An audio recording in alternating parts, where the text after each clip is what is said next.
Link TV, connecting you to the world. Link TV is viewer supported. Watch more at linktv.org. Link TV presents Mosaic World News from the Middle East. Here are today's top stories. Yemen's Saleh refuses to sign Gulf brokered transition deal. Libyan revolutionaries slam NATO airstrikes. And Arab world reacts to bin Laden's killing. Mosaic World News from the Middle East begins now.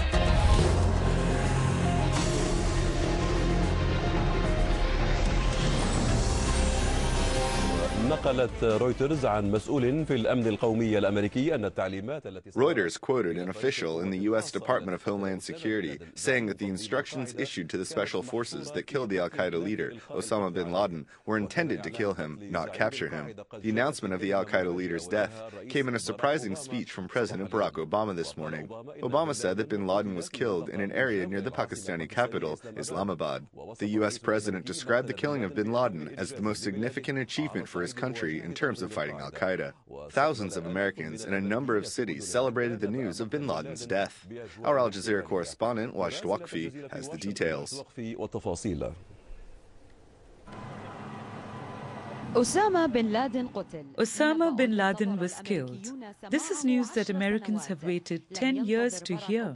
Barack Obama did not wait long to relay the good news to his people after U.S. Special Forces carried out a combat operation on Sunday that lasted 40 minutes near Islamabad, killing bin Laden.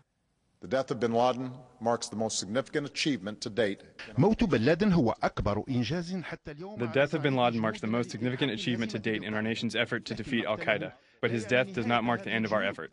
There is no doubt that al-Qaeda will continue to pursue attacks against us.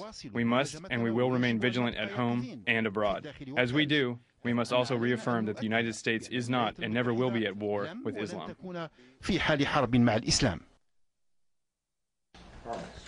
Barack Obama commended the Pakistani government for its cooperation in tracking down bin Laden. An official in the White House said that Obama called his Pakistani counterpart to inform him of the news. This makes some people speculate that the Pakistani government was likely unaware of the date the operation was to be carried out. In last August, Americans received the first clue that led them to bin Laden. A week ago, they believed that they had enough information and evidence to attack him. Obama gave orders to execute the operation. The American street received this news with joyful cheers. Celebrations in a number of American cities lasted until late at night. It's undescribable. It's undescribable. It's a mixed feeling of joy and relief. Well, I feel that the heroes in New York... Well, I feel that the heroes in New York and the Pentagon have been avenged. The snake is dead. Some Americans remembered how absurd it is to cheer for a human being's death. Even so, they believe they have an excuse for this joy, which is mixed with caution and fear. It is very important, but I feel that it's very important, but I feel that it's not the end. I feel sad for celebrating the death of a person, but even his death will not end terrorism. We may be living in a great time, but we should stay alert. So here, on May 1st, the Obama administration has written a new chapter in history after September 11, 2001 shocked the U.S. and the world. This joyful occasion that Americans are celebrating shows that the bin Laden page, which long represented the face of what Americans call terrorism, has been turned. However, the al-Qaeda page has not yet been turned. There are new challenges that Americans are facing, in addition to fears that al-Qaeda will launch retaliatory attacks. Wajid Waqfi, Al Jazeera, Washington. Meanwhile, a French news agency quoted an al-Qaeda member in Yemen confirming the killing of al-Qaeda leader Osama bin Laden. The member said that he called his brothers in Pakistan and they confirmed that bin Laden was killed. وحتى هذه اللحظة لم يصدر عن تنظيم القاعدة. So far, Al-Qaeda has not made any statement to deny or confirm the death of their leader, Osama bin Laden. Usually, Al-Qaeda's statements and its leaders' messages are released on the jihadist forums, which have not yet confirmed or denied bin Laden's death. However, the website Glory of Islam published a post by Asad al-Jihad II, who is considered to be very close to al-Qaeda and bin Laden, saying the battle with the world's tyrants will not end with the martyrdom of the man he referred to as the Lion of Islam. However, he did not verify the news of his death and called on others to patiently wait for al-Qaeda's official statement. Many people on the website demanded to seek revenge if the news was true. They emphasized that the message of jihad will not die with the death of our Osama bin Laden.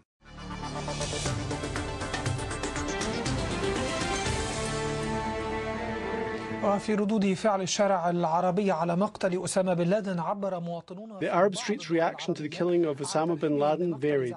Citizens in some Arab countries welcomed the killing of the al-Qaeda leader, while others doubted the veracity of the entire story. In this context, Hamas condemned the US forces' killing of Osama bin Laden and described him as a mujahid, or holy warrior. Saudi government sources expressed hope that Osama bin Laden's death will be a step forward in the international efforts against terrorism and the dismantling of its cells. حد تعبيرها.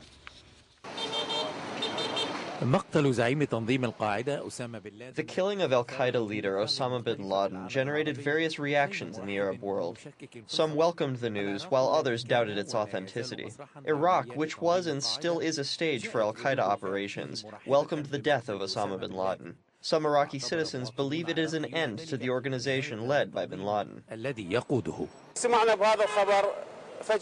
We heard the news at dawn. We cheered for it, and all the Iraqi people cheered with joy too, because our people suffered. Bin Laden's fall and killing signifies an end to this dark era and the end of these criminals. The Egyptian street received the news with a lot of doubt and fears of retaliatory attacks. I can't believe he was killed because every time they say he was killed, in reality, he wasn't. Just like Saddam. I hope that the matter will not cause an escalation of attacks by the groups affiliated with him, because we are now in a phase that needs to be devoted to achieving the Arab Spring. In the occupied Palestinian territories and the Gaza Strip, citizens considered the killing of al-Qaeda's leader as evidence of the failure of U.S. policy in the region. They think they saved the world and solved all the problems by killing Osama bin Laden. The acts of the U.S. and Israel are worse than Osama bin Laden. Citizens in Ramallah shared the same position.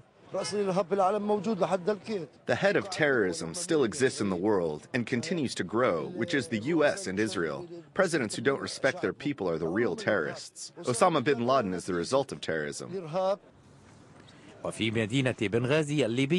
In the Libyan city of Benghazi, where people have rebelled against Libyan leader Muammar al-Gaddafi and are still at war to overthrow him, citizens criticized the bin Laden era and accused him of taking advantage of Arab causes to serve his ideology. Osama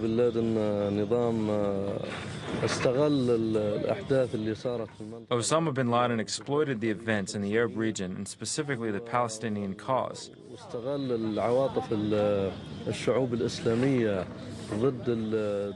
He exploited the Muslim people's sentiments against European countries and the U.S. and used them to conduct terrorist operations in ways that distorts the reputation of Islam. As Muslims, we're all the same and believe Muhammad is the messenger of God. Those who deviate from the path will be punished. While Lebanese citizens welcomed the killing of al-Qaeda's leader, Palestinians in refugee camps described bin Laden as a martyr who fought the U.S. and Israel. Regardless of what happened, Sheikh bin Laden was killed by the American enemy. Bin Laden was against the Zionist enemy and the Americans, and this is the only point we have in common. The American enemy killed him. Bin Laden was damaging for Islam's image, giving the religion a face of terrorism. And of course, Islam doesn't have those values. However different the reactions have been across the Arab world, the man who abstained from the life of kings and princes and chose to live in mountainous caves instead of palaces with servants has left behind a divided world. He was a person who played a major role in redrawing the policies and priorities of the world's superpowers when he moved the battle from the mountains of Afghanistan to inside the United States.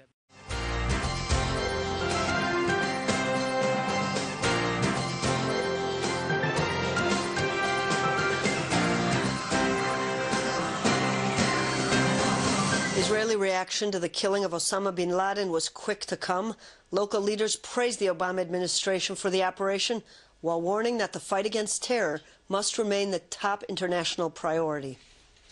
This is an historic day for the United States of America and for all the countries engaged in the battle against terrorism. I want to congratulate President Obama and the American people. I want to congratulate America's soldiers and its intelligence personnel for a truly outstanding achievement. It took 10 years to track Osama bin Laden down. It took 10 years to bring a measure of justice to his victims. But the battle against terrorism is long and relentless and resolute. This is a day of victory, a victory for justice, for freedom, and for our common civilization. The world will become a better world without him. Doesn't mean this is the end of all terrorism and all dangers, but one that was an outstanding murderer reached finally his own justified end. I think that operation that was directed by President Obama shows us once again that when the world is determined to combat terrorism, finally all of us can prevail. I think that from now on the world is much more safe, much more secure, and it means that if we are determined to achieve our goals, we can do it. For its part, the Hamas leadership condemned the killing of the al-Qaeda head, calling it the assassination of a holy warrior. Speaking from Gaza, Hamas chief Ismail Haniyeh said his group regards the assassination as a continuation of the American policy that is based on oppression and the shedding of Muslim and Arab blood. Striking a completely different tone, the Palestinian Authority praised the targeting of bin Laden. A PA spokesman said that getting rid of the al-Qaeda leader would promote peace and would lead to a decline in terrorist activity across the world. Joining us in our Tel Aviv studio is Yaakov Lapin, author of Virtual Caliphate, Exposing the Islamist State on the Internet. Yaakov, thanks for joining us. Thanks for having me. Is the world a safer place now with the elimination of the al-Qaeda head? Unfortunately, not really.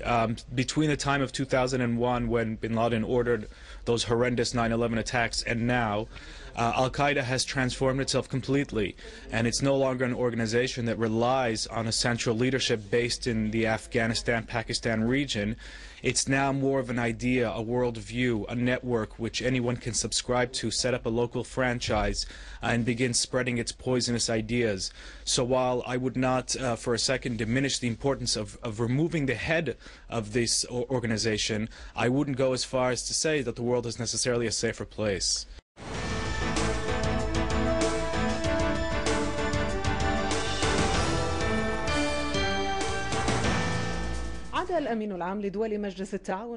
The Secretary General of the Persian Gulf Cooperation Council, Abdul Latif al-Zawani, returned to Sana'a to resume his mission after Yemeni President Ali Abdullah Saleh refused to sign the plan put forth by the Council. Following a meeting in Riyadh, the foreign ministers of the Cooperation Council countries expressed hope in removing all obstacles that still hinder reaching a final deal. The joint meeting parties held Saleh responsible for the failure of the Cooperation Council's plan.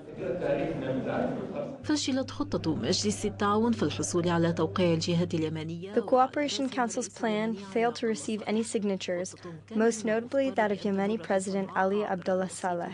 The plan was supposed to go to Sana'a via the mediation of the Cooperation Council in order for President Saleh to sign it. It was then to be signed by the opposition's joint meeting parties in Riyadh and finally by a Saleh delegate.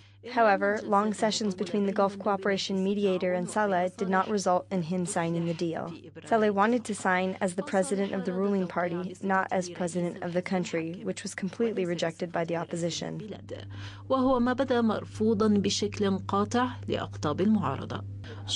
The joint meeting parties considered these new rules as continued means to avoid signing the deal and held Saleh responsible for the consequences of its failure.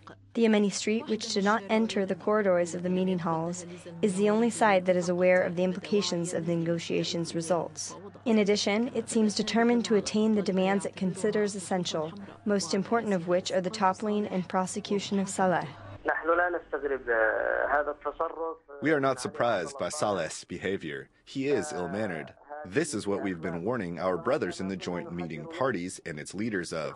We warn them against accepting these initiatives that would grant Ali Abdullah Saleh the legitimacy he lost, and now those warnings are coming to life.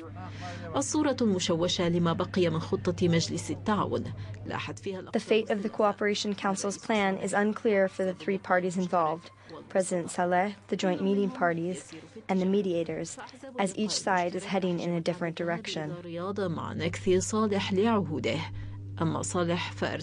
joint meeting parties refrained from going to Riyadh after Saleh renounced the pledges he made.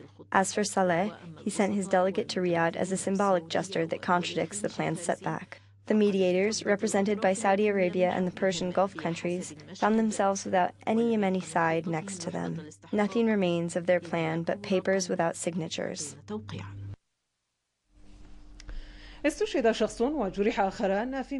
One person was martyred and 2 injured in the Yemeni city of Aden after police fired at protesters demanding the expedition of the prosecution of security forces accused of killing a detainee. Yemeni authorities arrested Ahmed Darwish in an attack that targeted the political security headquarters in Aden last June. In another development, protests continue across Yemeni cities. In Sana'a, hundreds of children demonstrated against Yemeni President Ali Abdullah Saleh, chanting slogans demanding the removal of the Yemeni regime. In the northern province of Saada, thousands of demonstrators took to the streets to condemn the Cooperation Council's plan and reject foreign initiatives. They held banners expressing the Yemeni people's position, which rejects initiatives that don't meet their demands and represent blatant interferences in Yemen's internal affairs. They condemned all current attempts to foil the people's revolution. The protesters affirmed their commitment to marches and their peaceful struggle until the downfall and prosecution of the regime and until the goals and demands of the popular revolution are attained.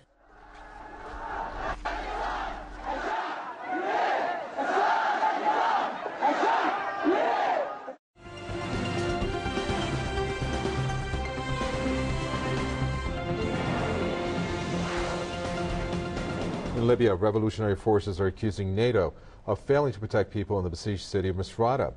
The opposition forces used the port city to bring in supplies. Pro-regime forces have bombarded Misrata with rockets and shell fire for several days, disrupting the flow of supplies into the city. Revolutionary forces say NATO has forgotten about them, and this has emboldened pro-Gaddafi forces to continue the bombardment of the city. Meanwhile, NATO airstrike in Tripoli killed Gaddafi's youngest son, along with 3 of his grandchildren. The bombing triggered attacks by angry crowds on the British and French embassies, as well as the U.S. diplomatic mission in the Libyan capital. Meanwhile, in Benghazi, Libyans celebrated following news that Libyan leader Muammar Gaddafi's son was killed in a NATO airstrike. Press TV's correspondent Aris Rosinos has sent us this report.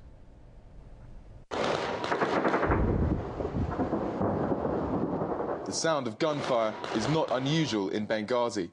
But in the early hours of Sunday morning, the Libyan revolutionary stronghold was awoken by gunfire of unusual intensity. Word had reached the city that Muammar Gaddafi's youngest son, Saif al-Arab, had been killed in a NATO airstrike. With the front line mired in stalemate, the Libyan revolutionaries were in need of something to celebrate.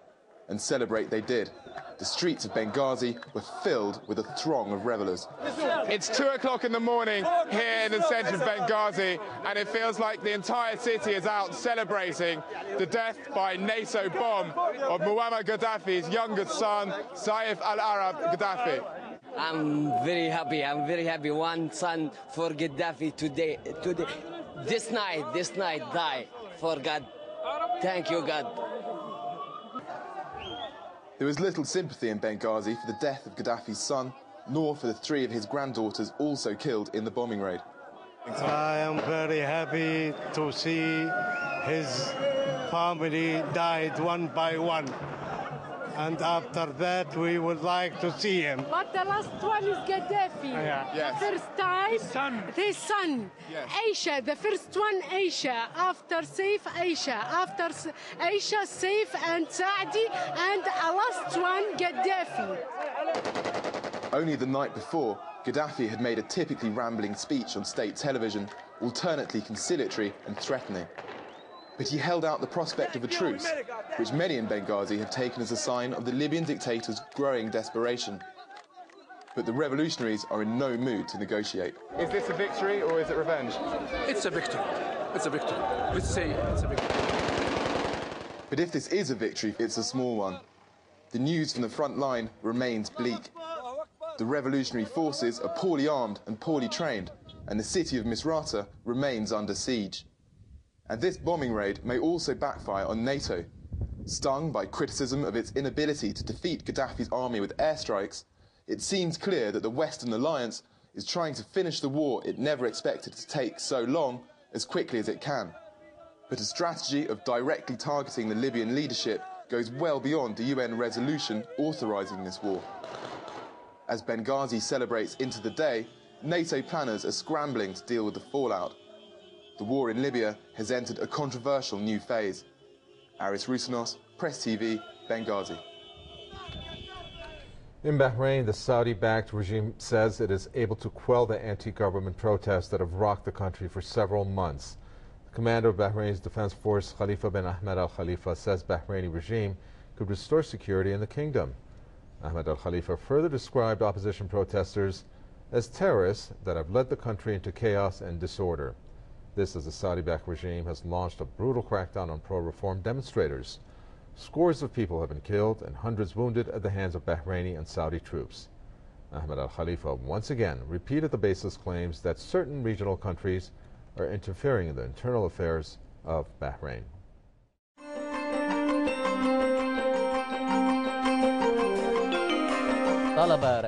Israeli Prime Minister Benjamin Netanyahu requested that the U.S. stop supporting the Palestinian Authority if the latter forms a united national government with Hamas.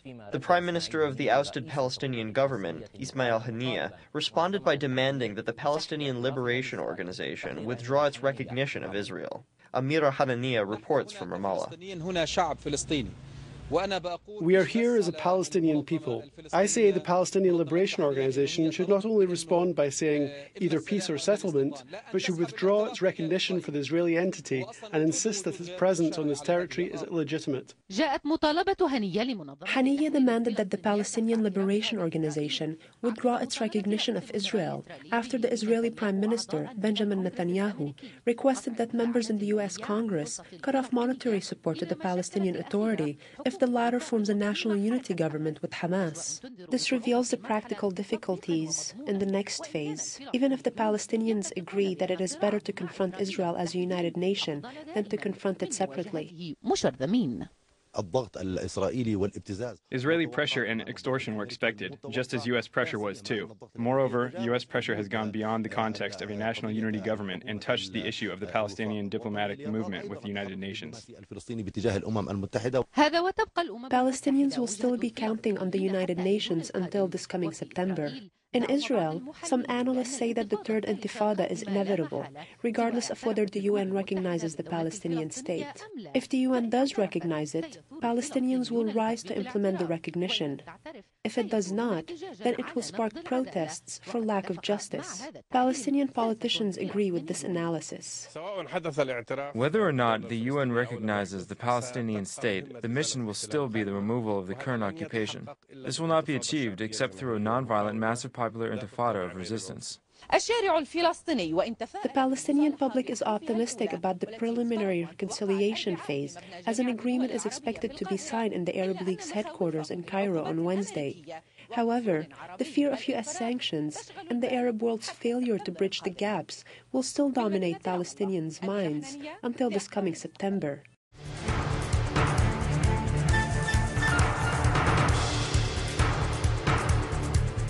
Libya's children are drawing pictures of the war as its young revolutionaries are advancing on the battlefronts.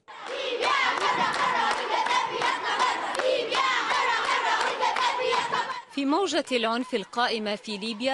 the midst of Libya's wave of violence, children are the victims. They have to endure war and bloodshed every day, rendering the battles their daily bread even while playing.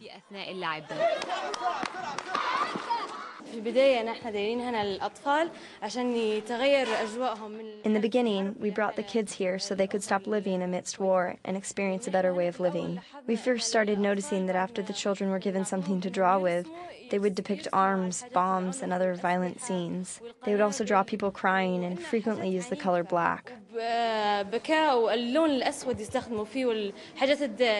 Afterward, we tried to cheer them up, keep them busy, and make them forget that there's a war going on.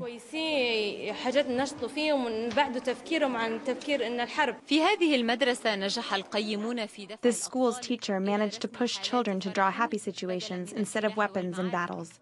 However, the revolution remains present in their drawings.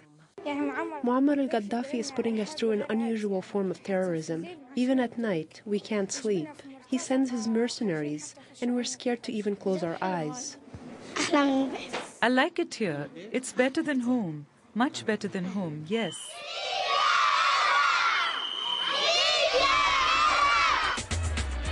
The views expressed on Mosaic are from contributing broadcasters, not Link TV or its sponsors. The production of Mosaic is made possible by grants from the John D. and Catherine T. MacArthur Foundation, the Firedoll Foundation, and by support of viewers like you.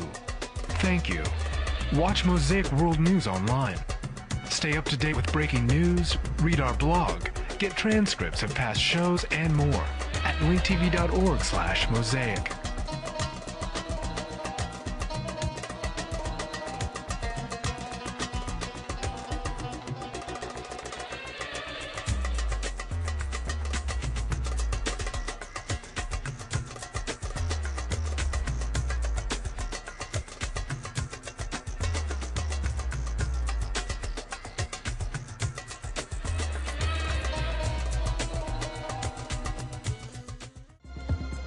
This program is brought to you by Link TV for educational and non-commercial use only.